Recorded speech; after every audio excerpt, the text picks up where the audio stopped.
कुछ कहो तुमसे मुझे लेनी तलाक, मेरी बातों को न समझो तुम मजाक।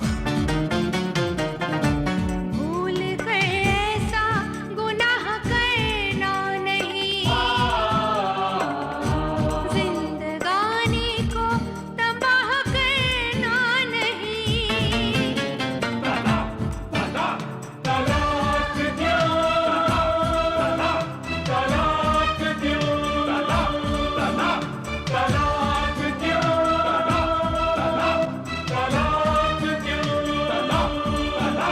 तलाक दो, तलाक दो, तलाक दो।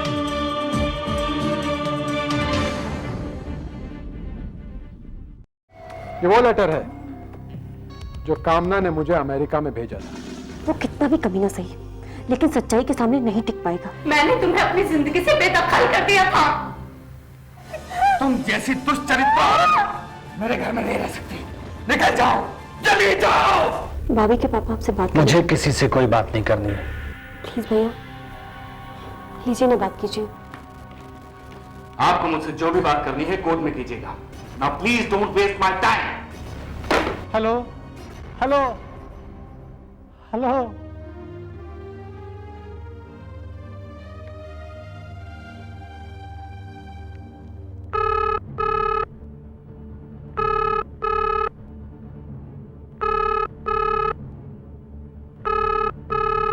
आपको बात कर लेनी चाहिए। सुकांत,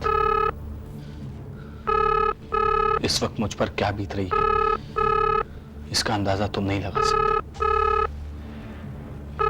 मैंने उस पर ब्लाइंड फेथ किया था, लेकिन उसने भैया लेकिन no arguments, now close this chapter. I am coming on the main point. हाँ तो सुकांत, तुम्हारे पापा ने हमें 25 नवंबर को शादी तय करने को कहा, मतलब अब से 2 महीने के बाद। ओके, वो सब तो ठीक है भैया, लेकिन बिना भाभी के। फिर वही बात, मैंने तुमसे कहा ना कि मैं उसका नाम तक नहीं सुनना चाहता। अमर, अमर बेटा प्लीज मेरी बात तो सुनो। अरे बेटा मुझे एक बार सफाई का मौका तो दो। Hello hello hello.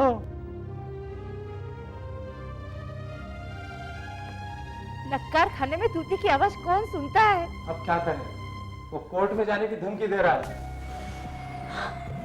तुम? हाँ मैं अब यहाँ क्या लेने आए हो तुम? मैं जानता हूं कि आप लोग मुझे गालियां दे रहे होंगे, और देनी भी चाहिए, क्योंकि मैंने विलन का रोल अदा किया है। पर मुझे विलन बनने पर किसने मजबूर किया, ये आप लोग नहीं जानते। काश आप लोग ये बात समझ सकते। काश आप लोगों ने मेरी बात बहुत पहले ही मान ली होती। अरे तो अब क्या लेने आया है यहाँ? जख्मों पर मरहम लगाने आया हूं, क्योंकि मैं कामना को कभी भी दुखी नहीं देख सकता। तो डूब मर कहीं जाकर। तारीख गवाह है कि एक दिन सभी को मरना है, लेकिन मैं मरने से पहले कामना को अपना बनाना चाहता हूं।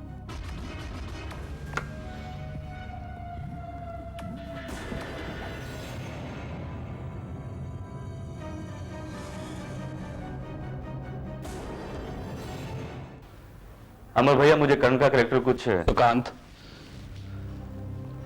तुम कभी मिले हो उससे? नहीं ना? तुम उसके बारे में सिर्फ उतना जानते हो जितना वसुधा ने मुझे बताया। वसुधा के दिल में कामना के लिए हमदर्दी है,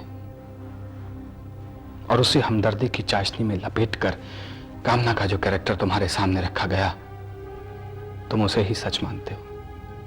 अगर तुम एक बार करण से मिले होते तो सच्चाई से खुद ब खुद वाकिफ हो जाते। सुकांत, मैं एक ऐसा बदनसीब पति हूं जिसकी पत्नी एक गैर मर्द के साथ हम बिस्तर हो चुके।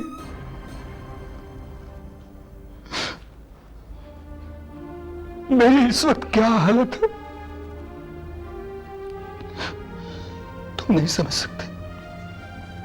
जरा एक बार अपने आप को मेरी जगह पर रखकर सोचो। वो हमेशा मुझसे झूठ बोलती रही। क्यों? उसने वो लेटर फाड़ दिया। क्यों? क्योंकि वो अपने पाप, अपने छल को छुपाना चाहती थी। और मैं कहां तक ये बर्दाश्त करता, कहां तक?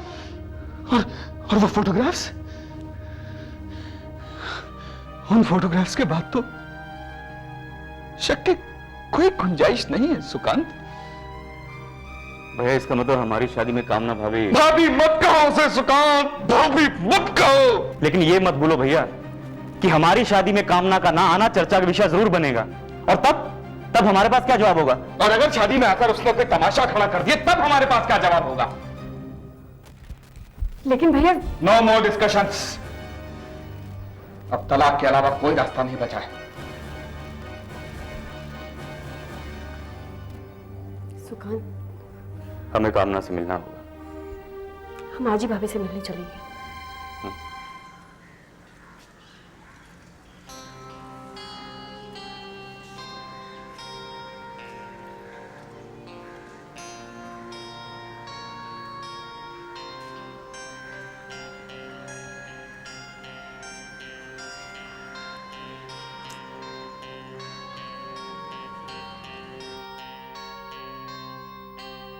तुम?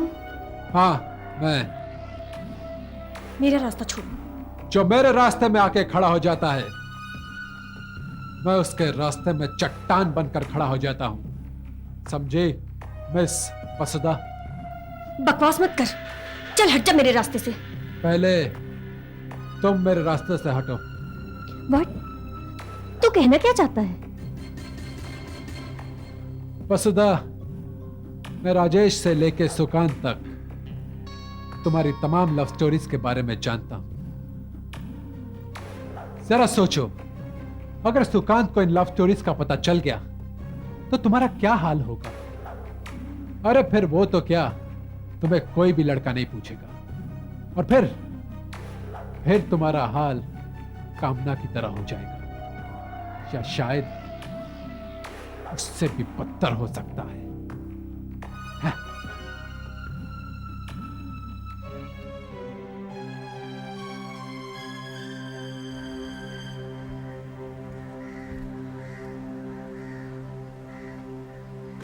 सॉरी वासु, थोड़ा लेट हो गया। क्या बात है, कुछ घबराई हुई लग रही हो? घबराई हुई?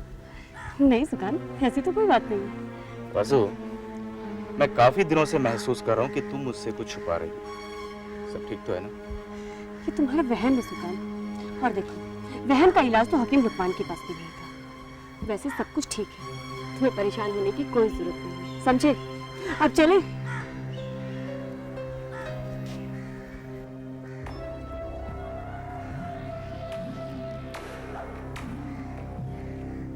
तारीख गवाह है कि करण का तीर हमेशा निशाने पर ही लगता है। तलाक देना कोई हंसी खेल नहीं।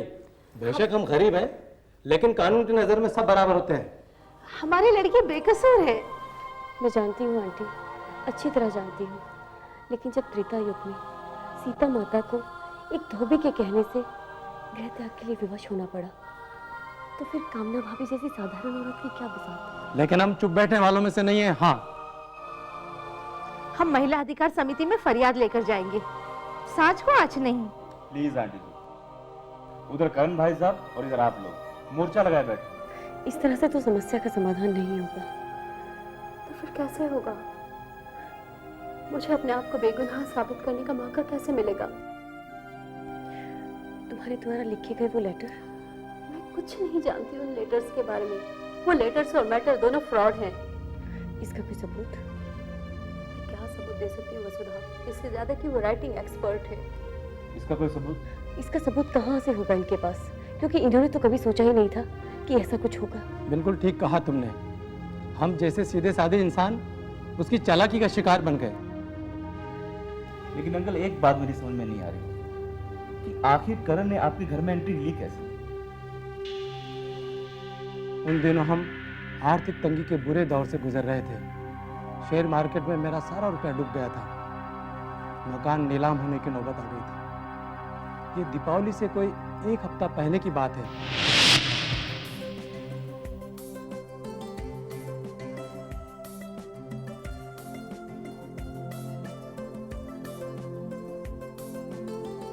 पहली नजर ने हमारी कमजोरी भांप ली और हमें भी मजबूरी में उसे अपने हालात की जानकारी देनी पड़ी। उसने हमसे सारे कर्जे चुकाने का वायदा किया और उस वक्त हम हैरान रह गए कि न जाने उसने कैसे हमारे सभी कर्जे चुकाकर हमें कर्जों से मुक्ति दिला दी। 1 मिनट अंकल, उसने आपकी मदद कैश देकर की थी? नहीं, कैश तो नहीं दिया, लेकिन हमारा सारा कर्जा चुका दिया। कैसे? हमने कई बार पूछा, लेकिन वो हर बार टाल गया और उस वक्त हमने ज़्यादा पूछना भी मुनासिब नहीं समझा। बस हमारे लिए तो वो इंसान के रूप में फरिश्ता दिखाई दे रहा था। सच बात तो ये है कि मैं भी उसे अपने दामाद के रूप में देखने लगी थी। जब हम दोनों इतना इम्प्रेस हो गए तो कामना का करण की ओर झुकाव स्वाभाविक था और जैसे हमने रिश्ते की बात चलाई तो वो एकदम से तैयार हो गया और बस यहीं से हमारी गलतियों का सिलसिला शुरू हो गया। जैसा कि अक्सर होता है, करण बेतकल्लुफ होकर घर आने जाने लगा। बेचारी कामना सच्चे मन से करण को उस निगाह से देखने लगी। हमने भी कोई आपत्ति नहीं की।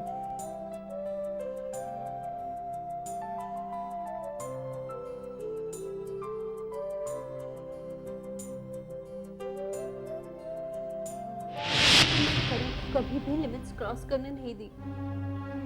हाँ, एक दिन जरूर वो बेशर्मी की हद पार करने लगा था, लेकिन मेरे मना करने पर वो रुक गया और उसके बाद से कभी भी उसने मेरे साथ बदतमीजी नहीं की। करण कभी शक के दायरे में नहीं आया। बहुत शातिर दिमाग था उसका। लेकिन एक दिन मेरे दोस्त अजीत श्रीवास्तव कानपुर से मेरे घर आ पहुंचे। अरे बलदेव भाई, अरे भाई नमस्ते। अरे बैठो बैठो बैठो यार, बैठो। अरे आपने तो इस गरीब को बुला ही दिया, लेकिन अजीत श्रीवास्तव किसी को नहीं भूलता, सो आज यहाँ चला आया। अरे अच्छा क्या अजीत तुम आ गए यार, वरना 1-2 दिन में मैं तुम्हारे पास आने ही वाला था। अरे रहने भी दे यार। हाँ, ये सच कह रहे हैं भाई साहब। यकीन मानो यार, जब से तुम्हारा लेटर मिला है तब से। कौन सा लेटर? अरे मैंने तो कोई लेटर नहीं लिखा। अरे लगता है यार तेरा बुढ़ापा आ गया, जो अपने भतीजे के साथ भेजा हुआ लेटर भी भूल गया। भतीजा? कौन भतीजा? अरे मेरा तो कोई भतीजा ही नहीं है। ये तुम क्या कहे जा रहे हो यार? लगता है यार तेरी मजाक करने की आदत अभी तक नहीं गई। अरे कि गांव में रहकर तेरी याददाश्त तो कमजोर नहीं हो गई यार। फिर वही बात। अरे मैं गांव भला क्यों जाने लगा? किसने कहा तुमसे कि मैं गांव जाकर रहने लगा हूँ? करण ने? कौन करण? अरे हद कर दी यार, मैं करण श्रीवास्तव की बात कर रहा हूँ, जिसके हाथ तुमने मुझे लेटर भेजा था। कामना बेटी, जरा वो लेटर तो लेकर के आना।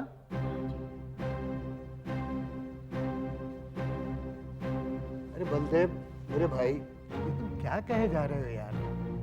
लेटर, करण, भतीजा, अरे मेरी समझ में तो कुछ भी नहीं आ रहा है बॉस।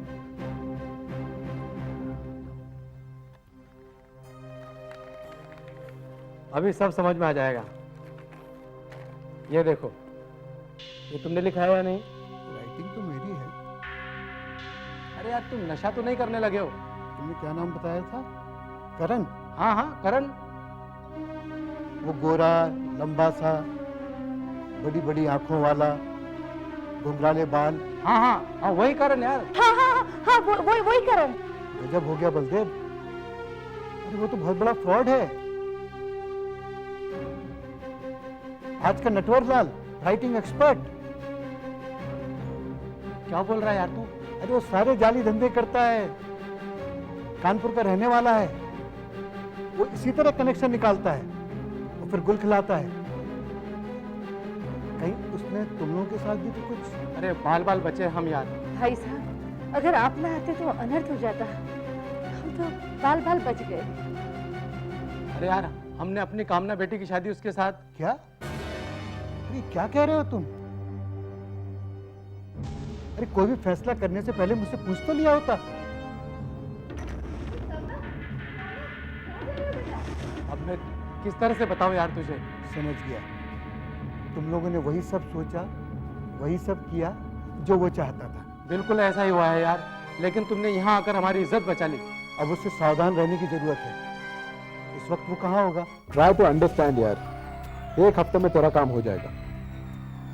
देख, वो 5 बजे आने वाली थी, अभी 4 बजे। तू यहाँ बिल्कुल मत आना, वरना बना बनाया खेल बिगड़ जाएगा। लड़की का नाम है कामना। एक वो पढ़ी लिखी और तेज तरार लड़की है, और मैं उसके साथ शादी का नाटक कर रहा हूं। मामला बिल्कुल फिट है, लेकिन 2 लाख रुपए से 1 रुपया कम नहीं। मुझे उनका कर्ज भी तो उतरवाना है। अरे क्या बात करते हो? 2 लाख रुपए से कम में तुम्हें लड़की नहीं मिल सकती।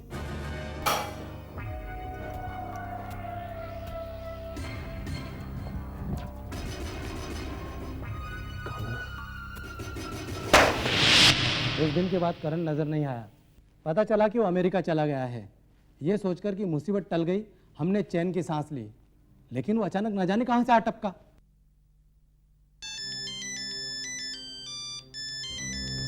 किसका फोन है? किसी का नहीं, ऐसे ही।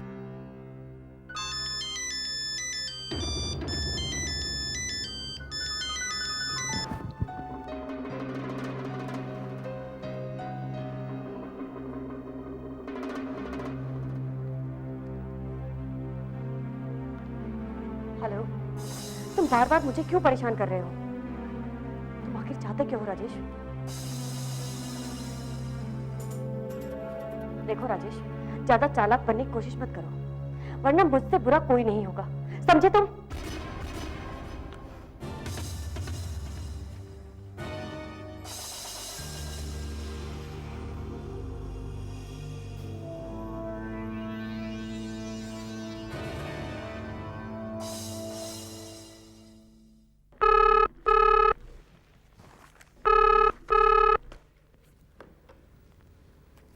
हेलो। देखा, मेरा आइडिया कितना सही निकला। इस वक्त तुम घर में बिल्कुल अकेली बैठी हो। यू फ्रोडी। रिसीवर मत रखना। तो परेशान मत हो फ्रोडी, क्योंकि मैं खुद भी तुझसे बात करना चाहती थी। हाँ बोल, क्या बोलना चाहता तू? अब मैं पहले कैसे बोलूं? मैं तो खुद इतना बेताब हूं ये सुनने के लिए कि तुम क्या कहना चाहती। मैं तुझे रिमाइंड कराना चाहती हूँ कि तू अपने मकसद में कभी कामयाब नहीं हो सकता। तुम्हारी सोच कितनी गलत है, इसका अंदाजा तुम्हें अभी चंद मिनटों में हो जाएगा। फॉर योर काइंड इंफॉर्मेशन, मैं अपनी पहली चाल चल चुका हूं, दूसरी चलने जा रहा हूं, और तीसरी के बारे में सोच रहा हूं। जरा मैं भी तो सुनो कि तू कौन सी दूसरी चाल चलने जा रहा है। मेरी दूसरी चाल का पता तुम्हें अभी चल जाएगा। जरा अपनी गर्दन घुमाकर तो देखो, सुकांत पीछे खड़ा तुम्हारी सारी बातें सुन रहा है।